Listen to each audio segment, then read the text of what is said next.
प्रहारचं राज्यभर चक्काजाम आंदोलन, शेतकऱ्यांच्या कर्जमाफीसाठी प्रहारचे कार्यकर्ते आक्रमक. आम्ही मंत्रालयात कधीही घुसू शकतो, बच्चू कडूंचा इशारा. तर टायर जाळत प्रहार कार्यकर्त्यांचं राज्यभर आक्रमक आंदोलन. आंदोलनाच्या पार्श्वभूमीवर पोलिसांचा कडक बंदोबस्त.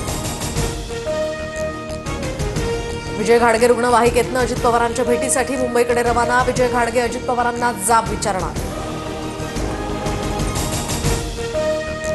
अनिल अंबानींशी संबंधित मुंबई दिल्लीतील जागांवर ईडीचे छापे. सूत्रांची माहिती तर जवळपास 50 ठिकाणी छापेमारी सुरू. तर काल अनिल अंबानी मुंबई पोलीस आयुक्तालयात गेले होते. सांगलीच्या तांदुळवाडीमध्ये जलजीवन मिशन योजनेतल्या कंत्राटदाराची आत्महत्या. काम पूर्ण करून सुद्धा पैसे न मिळाल्यामुळे उचललं टोकाचं पाऊल. 1,40,00,00,000 शासनाकडे थकबाकी.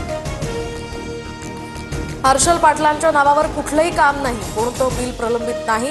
सब कॉन्ट्रॅक्टर म्हणून त्यांनी काम केलं असावं, मात्र त्याची जिल्हा परिषदेकडे नोंद नाही. गुलाबराव पाटलांचं स्पष्टीकरण. 90,000 कोटीहून अधिक रुपयांची बिलं थकीत. हजारो कंत्राटदार बिलं मिळण्याच्या प्रतीक्षेत. रोहित पवारांचं ट्विट.